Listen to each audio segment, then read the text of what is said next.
ಆತ್ಮೀಯರೇ, ಎಲ್ರಿಗೂ ನಮಸ್ಕಾರ. ನಾನು ಗಿರೀಶ್ ಹೆಗ್ಡೆ, ಕನಕದಾರ ಫೈನಾನ್ಷಿಯಲ್ ಸರ್ವೀಸಸ್, ಬಂಟ್ವಾಳ, ಮಂಗಳೂರು ವತಿಯಿಂದ.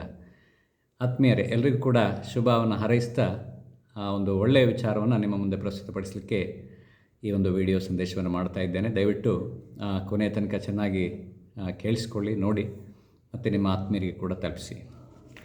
ವಿಷಯ ಏನೆಂದರೆ, ಈ ಒಂದು ನಮ್ಮ ದೇಶದ RBI, reserve bank of India, ನಿನ್ನೆ ತಾನೇ ಒಂದು ವಿಶೇಷವಾದ ಅನೌನ್ಸ್ಮೆಂಟನ್ನು ಮಾಡಿದೆ. ನಿಮಗೆಲ್ಲ ಗೊತ್ತಿರ್ಬೋದು. ಅದು ನಮ್ಮ ದೇಶದ ರೆಪೋ ರೇಟ್ ಏನಿದೆ ಅದು 6.0ದಿಂದ 5.5ಗೆ ಬಂದಿರುತ್ತೆ. ಇದರ ಮಹತ್ವ ಏನು ಮಿತ್ರರೇ? ನೋಡಿ, ಇಡೀ ನಮ್ಮ ದೇಶದ ಒಂದು ಆರ್ಥಿಕ ಕ್ಷೇತ್ರ ಏನಿದೆ, ಆರ್ಥಿಕ ಅಭಿವೃದ್ಧಿ ಇಡೀ ಜಗತ್ತಿನಲ್ಲಿಯೇ ಫಾಸ್ಟೆಸ್ಟ್ ಗ್ರೋಯಿಂಗ್ ಎಕಾನಮಿ ನಮ್ಮದು ಅನ್ನುವಂಥದ್ದು ನಿಮಗೆಲ್ಲ ಗೊತ್ತಿದೆ. ಇವಾಗ ಈ ಆರ್ಥಿಕತೆಗೆ ಒಂದು ರೇಟನ್ನು ಫಿಕ್ಸ್ ಮಾಡುವಂಥದ್ದು ನಮ್ಮ RBI. ಸೊ ಇದು 2000ನೇ ಇಸ್ವಿಯಲ್ಲಿ 14.5% ಇತ್ತು. 2010ನೇ ಇಸ್ವಿಯಲ್ಲಿ 8 to 9% ಇತ್ತು. ಆನಂತರ 2020ರಲ್ಲಿ 4%ಗೆ ಬಂತು.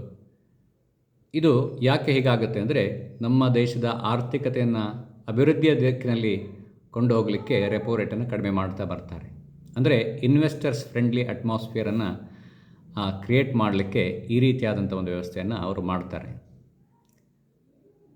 ಇದು ಕಳೆದ 2020ರ ನಂತರ ಸ್ವಲ್ಪ ಜಾಸ್ತಿ ಆಗಿತ್ತು. ಅದ ಕಾರಣ ತತ್ಕಾಲಕ್ಕೆ ಉಕ್ರೇನ್ ಕ್ರೈಸಿಸ್ ಮತ್ತು ಕೊರೋನಾ ಕ್ರೈಸಿಸ್ನ ಸಂದರ್ಭದಲ್ಲಿ ಹಣದುಬ್ಬರವನ್ನು, ಅಂದರೆ ಇನ್ಫ್ಲೇಷನನ್ನು ಕಂಟ್ರೋಲ್ ಮಾಡಲಿಕ್ಕೆ 0.25% ಅಂತೆ ಜಾಸ್ತಿ ಮಾಡ್ತಾ 6.5%ವರೆಗೆ ಬಂದಿತ್ತು 2023ರಲ್ಲಿ.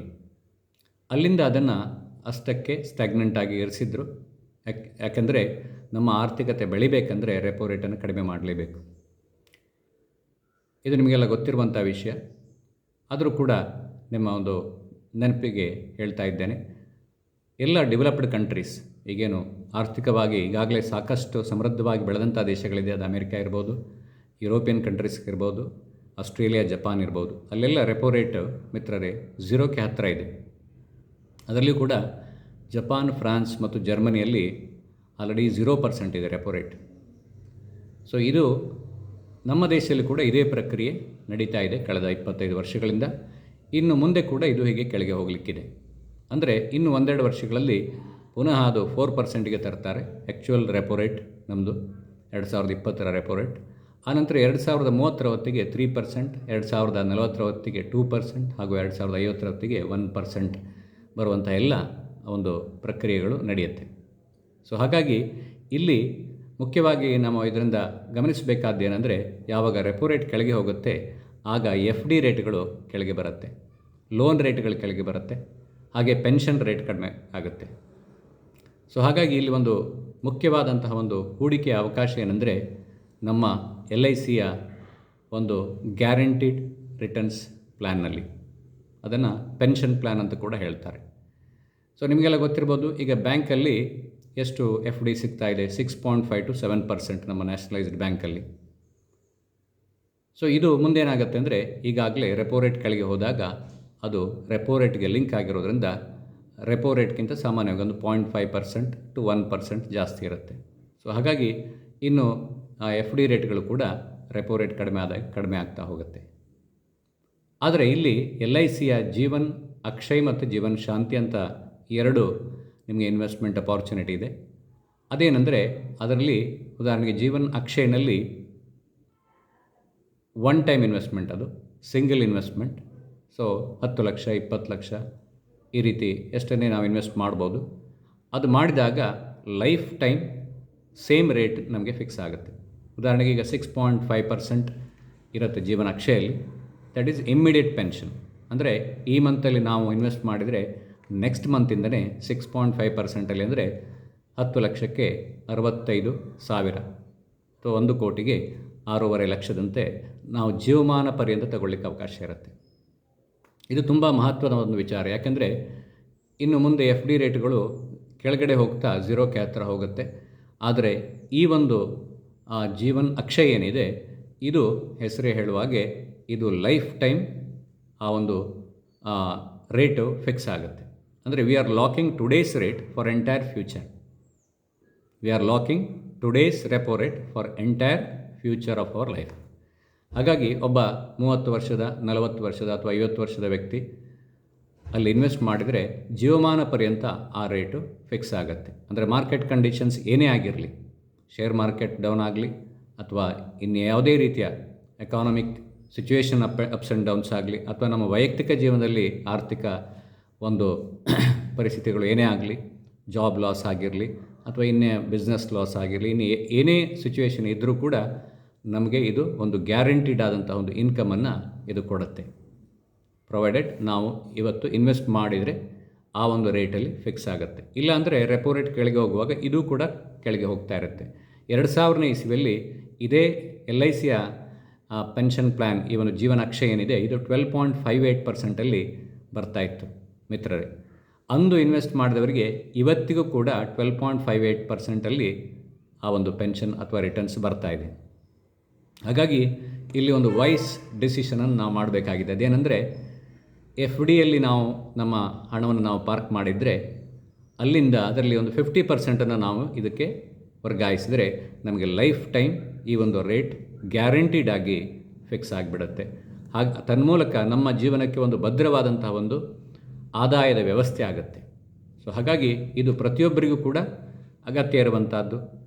ಪ್ರತಿಯೊಬ್ಬರ ಜೀವನಕ್ಕೆ ಒಂದು ರಿಟೈರ್ಮೆಂಟ್ ಲೈಫಿಗೆ ಒಂದು ಭದ್ರವಾದಂತಹ ವ್ಯವಸ್ಥೆ ಆಗುತ್ತೆ. ಇನ್ನು ಇದರಲ್ಲಿ ಇನ್ನೊಂದು ಆಪ್ಷನ್ ಏನಿದೆ ಅಂದರೆ ಜೀವನ್ ಶಾಂತಿ ಅಂತ ಇದೆ. ಅದನ್ನು ನಾನು ನಿಮಗೆ ಉದಾಹರಣೆ ಸಹಿತ ಹೇಳಲಿಕ್ಕೆ ಇಷ್ಟಪಡ್ತೇನೆ.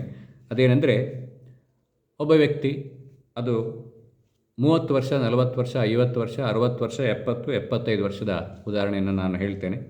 ಏನಂದರೆ ಇಲ್ಲಿ 1 ವರ್ಷ, 2 ವರ್ಷ, 3 ವರ್ಷ, 4 ವರ್ಷ ಅಥವಾ 5 ವರ್ಷದವರೆಗೆ ನಾವು ಮುಂದೂಡಿ ರಿಟರ್ನ್ಸನ್ನು ತಗೊಳ್ಳಿಕ್ಕೆ ಅವಕಾಶ ಇದೆ. ಡೆಫರ್ಮೆಂಟ್ ಪ್ಲ್ಯಾನ್ ಅಂತ ಹೇಳ್ತಾರೆ. ಅದರಲ್ಲಿ ಏನಾಗುತ್ತೆ ಅಂದರೆ ಈ ರೇಟ್ ಆಫ್ ಇಂಟ್ರೆಸ್ಟು 6.5 ಅಲ್ಲ, ಆಗ ಜಾಸ್ತಿ ಬರುತ್ತೆ. 7%, 8%, 9, 10 ಅಪ್ ಟು 10.6% ಕೂಡ ನಮಗೆ ತಗೊಳ್ಳಿಕ್ಕೆ ಅವಕಾಶ ಇದೆ. ಆ ರೇಟು ಕೊನೆಗೆ ಲೈಫ್ ಟೈಮ್ ಫಿಕ್ಸ್ ಆಗುತ್ತೆ.